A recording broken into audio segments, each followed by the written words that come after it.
नमस्कार, good morning. आपला आपण एक नवीन ब्लॉग चायला गाड्या बघा कसल्या खराब झाल्यात. टाईमच नाही गाड्या पुसायला पण. चला याला मांजर भारी घेते तिथे.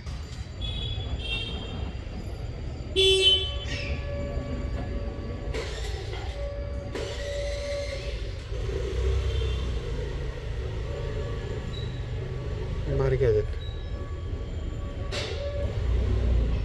पिल्लत लहान लहान. तर मंडळी, मी आलो आहे घरी खिचडी खायला. खिचडी खाताना मी आईला सांगितलं खिचडी करून ठेव. तर आईनं आमच्या केले आहेत वडे. हे वडे केलेत. तर आता आज आपला उपवास असतो चतुर्थीनिमित्त. तर इथं आईनं तयारी केलेली आहे.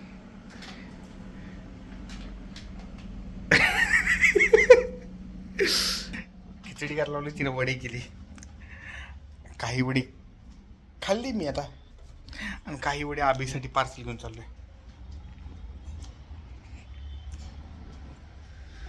चला बघूया. मस्त झाले वडे पण. चला गाडी चालवताना मी एका ठिकाणी पडलो. तर आमच्या गाडीला झालेला आहे टेंट, टाकीला त्याचा टेंट सापडला आहे स्प्लेंडरला. वर्षभर नाही झाला अजून. हा, तो टेंट काढून घेतला पाहिजे. गाडी मला नाही आवडती, पण काय आता टेंट पडल्यामुळं बघू आता तो काढून घेऊया. आज झालं तर आता आमचं हॉटेल पण आता चाललो आम्ही घरी. आता हॉटेलला कंपनी झाली नसते बघा. नुसती मजा. गॅसचे सिलेंडर गोळा करा, त्या भरून घ्या, असली कंपनी. कमर्शियल सिलेंडरचं बंद झालं आता आलो घरी. आता हॉटेलमध्ये नुसती तारांब झाली. कमर्शियल सिलेंडर बंद, असं गव्हर्नमेंटनं आता डिक्लेअर केलं.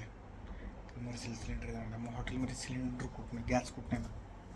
मग त्यासाठी आम्ही स्टॉक म्हणजे डिपॉझिट टू स्पेअरला टाक्या भेटतात का, माझ्या टाक्यांपासून मग त्या टाक्या भरून घेणं, ही अशी धडपड चालू त्याच दिवस. नुसतं कंटाळा.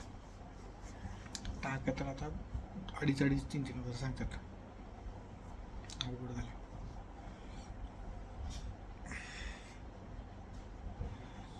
वर चाललाय बाहेर.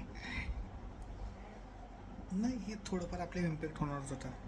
हे डेंजर झालं. गॅसच बंद म्हटल्यावर हॉटेल व्यवसायावाल्यांनी करायचं काय, हा मोठा प्रश्न आहे. चालतंय, चलो गुड नाईट. आजच्यासाठी एवढंच. Good night.